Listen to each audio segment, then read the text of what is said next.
રાજ્યના વિવિધ ભાગોમાં ભારેથી અતિભારે વરસાદ થવાની પૂરેપૂરી સંભાવના છે। આવતીકાલે ખાસ અને આજે રાત્રિથી જ અતિભારે વરસાદ થવાની શક્યતાઓ છે, જેમાં ભાવનગર, બોટાદ, અમદાવાદ, આણંદ, વડોદરા, છોટાઉદેપુર, ભરૂચ, નર્મદા, સુરત, તાપી, ડાંગ, નવસારી અને વલસાડ આ જિલ્લાઓમાં ભારેથી અતિભારે વરસાદ થવાની શક્યતાઓ રહેલી છે, જેના કારણે જિલ્લાની તમામ ટીમોને એલર્ટ રહેવા આદેશ આપી દેવામાં આવ્યો છે। લો લાઇંગ એરિયામાં પાણી ભરાવાની શક્યતાઓ જણાય તો ત્યાંથી એડવાન્સમાં લોકોને શિફ્ટ કરવા માટે પણ જણાવી દેવામાં આવ્યું છે। આ ઉપરાંત હોર્ડિંગ્સ, બેનર્સ અથવા તો જે રોડને બ્લોક કરે એવા ઝાડ પડવાની શક્યતાઓ હોય, કોઈ ઇમારત એવી હોય તો એને પણ તાત્કાલિક દૂર કરવાની અથવા તો એને સિક્યોર કરવાની સૂચનાઓ આપી દેવામાં આવી છે। હું રાજ્યની જનતાને પણ વિનંતી કરવા માગું છું કે બિનજરૂરી બહાર નીકળવાનું ટાળે, કામ સિવાય અને મેડિકલ ઇમરજન્સી સિવાય કોઈ બહાર ન નીકળે એવી મારી રાજ્યની જનતાને પણ વિનંતી છે।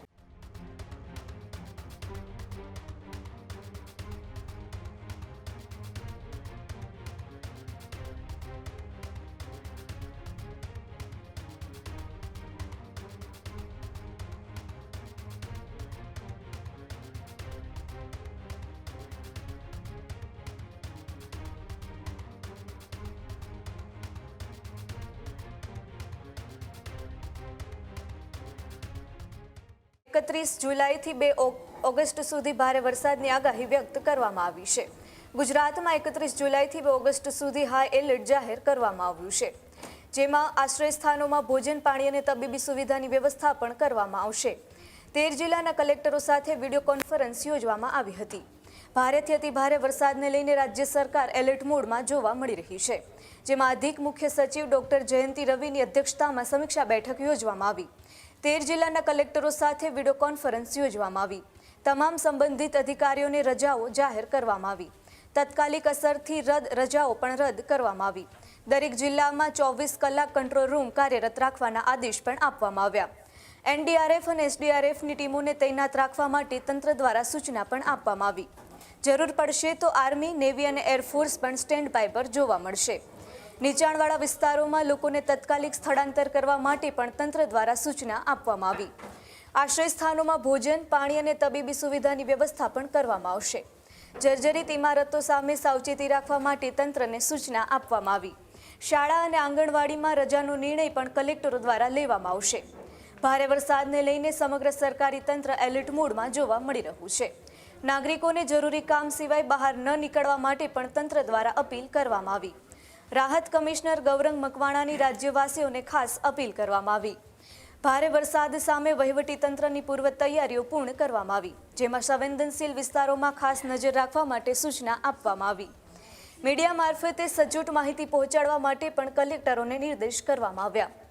आगामी 72 कलाक गुजरात माटे भारे जोवा मळी शके छे, तेमां तंत्र पण संपूर्णपणे सज्ज वरसादने लईने जोवा मळी रह्युं छे। गुजरातमां 31 जुलाई 2 ऑगस्ट सुधी हाई एलर्ट जाहेर करवामां आव्युं छे, जेमां राज्यमां भारेथी अति भारे वरसादने लईने राज्य सरकार एलर्ट मोडमां पण जोवा मळी रही छे। मुख्य सचिव डॉक्टर जयंती रविनी अध्यक्षतामां समीक्षा बैठक पण योजवामां आवी, जेमां 13 जिल्लाना कलेक्टरो साथे विडियो कॉन्फरन्स पण योजवामां आवी हती। तमाम संबंधित अधिकारीओने रजाओ करवा माटे तत्कालिक असरथी रद पण करवामां आवी। दरेक जिल्लामां 24 कलाक कंट्रोल रूम कार्यरत राखवाना आदेश पण तंत्र द्वारा करवामां आव्या। एनडीआरएफ અને એસડીઆરએફની ટીમોને તૈનાત રાખવા માટે પણ સૂચના આપવામાં આવી। તેમજ જરૂર પડે તો આર્મી, નેવી અને એરફોર્સ પણ સ્ટેન્ડ બાય પર જોવા મળશે। ભારે વરસાદને કારણે નીચાણવાળા વિસ્તારોમાં લોકોને તાત્કાલિક સ્થળાંતર કરાવવા માટે સૂચના પણ આપવામાં આવી। જોખમી હોર્ડિંગ્સ અને બેનરો તાત્કાલિક દૂર કરવા માટે પણ આદેશ આપવામાં આવ્યો। તેમજ જર્જરિત ઇમારતો સામે સાવચેતી રાખવા માટે પણ તંત્રને સૂચના આપવામાં આવી। સંવેદનશીલ વિસ્તારોમાં ખાસ નજર રાખવા માટે પણ સૂચના આપવામાં આવી। मीडिया मार्फते सचोट माहिती पहोंचाडवा माटे कलेक्टरोने निर्देश पण आपवामां आव्या। आगामी 72 कलाक माटे गुजरातमां भारे जोवा मळी शके छे, जेना लीधे तंत्र पण संपूर्ण सज्ज जोवा मळी रह्युं छे।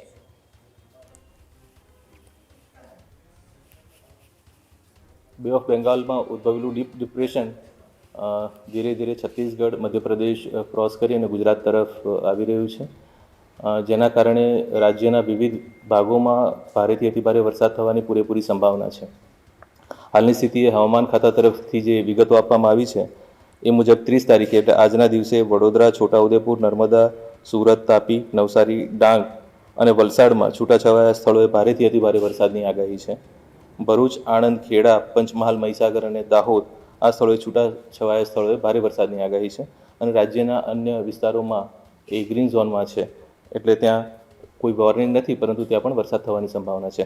આવતીકાલે ખાસ અને આજે રાત્રિથી જ અતિ ભારે વરસાદ થવાની શક્યતાઓ છે, જેમાં ભાવનગર, બોટાદ, અમદાવાદ, આણંદ, વડોદરા, છોટાઉદેપુર, ભરૂચ, નર્મદા, સુરત, તાપી, ડાંગ, નવસારી અને વલસાડ આ જિલ્લાઓમાં ભારેથી અતિ ભારે વરસાદ થવાની શક્યતાઓ રહેલી છે. આ જિલ્લાઓ રેડ એલર્ટમાં છે. એની સાથે અમરેલી, રાજકોટ, સુરેન્દ્રનગર, ગાંધીનગર, ખેડા, પંચમહાલ અને દાહોદ આ જિલ્લાઓ ઓરેન્જ એલર્ટમાં છે. કેટલાક સ્થળોએ ભારેથી અતિ ભારે વરસાદ થવાની આગાહી છે અને રાજ્યના જે અન્ય ભાગ છે, અન્ય જિલ્લાઓ છે, ત્યાં કેટલાક સ્થળોએ ભારે વરસાદ થવાની શક્યતાઓ છે. આજે રાતથી જ ખૂબ મોટા પ્રમાણમાં વરસાદ થવાની શક્યતાઓ દેખાઈ રહી છે, જેના કારણે જિલ્લાની તમામ ટીમોને એલર્ટ રહેવા આદેશ આપી દેવામાં આવ્યો છે. માનનીય મુખ્યમંત્રી શ્રી દ્વારા તમામ અધિકારીશ્રીઓની જે ઓલરેડી રજાઓ મંજૂર થયેલી હતી એને પણ રદ કરી અને હેડક્વાર્ટર પર રહેવા માટેના આદેશો જાહેર કરી દેવામાં આવ્યા છે. સમગ્ર રાજ્યમાં જિલ્લાની ટીમો, સ્થાનિક પોલીસ, વહીવટીતંત્રના અન્ય અધિકારીઓ પૂરી ટીમ સાથે પૂરા સંકલનમાં રહી અને તમામ મશીનરીનું મેપિંગ કરી અને ઇવેક્યુએશન એટલે શિફ્ટિંગની કામગીરી સત્વરે કરાવે. એની સાથે સાથે જેટલા પણ બોટ્સ, રિસોર્સિસ એમની પાસે અવેલેબલ હોય એને રેડી ટુ યુઝ અવસ્થામાં રાખે એ માટેના આદેશો આપી દેવામાં આવે છે. ડિટેલ્ડ ગાઈડલાઇન તમામ જિલ્લાઓને આપી દેવામાં આવી છે. લો લાઇંગ એરિયામાં પાણી ભરાવાની શક્યતાઓ જણાય તો ત્યાંથી એડવાન્સમાં લોકોને શિફ્ટ કરવા માટે પણ જણાવી દેવામાં આવ્યું છે. આ ઉપરાંત હોર્ડિંગ્સ, બેનર્સ અથવા તો જે રોડને બ્લોક કરે એવા ઝાડ પડવાની શક્યતાઓ હોય, કોઈ ઇમારત એવી હોય તો એને પણ તાત્કાલિક દૂર કરવાની અથવા તો એને સિક્યોર કરવાની સૂચનાઓ આપી દેવામાં આવી છે. આગામી 2 દિવસ 30મી તારીખ પછી 31 અને 1લી તારીખ રાજ્ય માટે અતિભારે વરસાદના દિવસો રહેવાના છે. હું રાજ્યની જનતાને પણ વિનંતી કરવા માગું છું કે બિનજરૂરી બહાર નીકળવાનું ટાળે. કામ સિવાય અને મેડિકલ ઇમરજન્સી સિવાય કોઈ બહાર ન નીકળે એવી મારે રાજ્યની જનતાને પણ વિનંતી છે. ખેડૂત ભાઈઓ છે ખેતરમાં ડ્રોન ઉડાવતા હોય છે ત્યારે આપણે એક પ્રશ્ન સતાવતો હોય છે કે જે આપણે અત્યાર સુધી જીપીએસ ટેકનોલોજી વાળા ડ્રોન વાપર્યા છે, જેથી કરીને મોબાઈલ ટાવર છે અથવા તો હાઈ ટેન્શન લાઈન પસાર થતી હોય, કોઈ વૃક્ષો હોય, ત્યારે જે જીપીએસ ટેકનોલોજી વાળા ડ્રોન છે એમાં ટકરાય અને ટ્રેસ થાય છે. પણ એગ્રીવન લાવ્યું છે જીએનએસએસ ટેકનોલોજી ડ્રોન, જેથી કરીને એ ડ્રોન છે એ કોઈ જગ્યાએ ટકરાય નહીં, પોતાની રીતે જ ડિસિઝન લે છે અને મૂવ થઈ જાય છે, જેથી કરીને જીએનએસએસ ટેકનોલોજી ડ્રોન છે એ વાપરવાનો આગ્રહ રાખો. અત્યારે જ ન્યૂઝરૂમ ગુજરાતની યુટ્યુબ ચેનલને સબસ્ક્રાઇબ કરો અને ઇન્સ્ટાગ્રામ અને ફેસબુક પર ફોલો કરો. અપડેટ રહો, સત્યની સાથે રહો.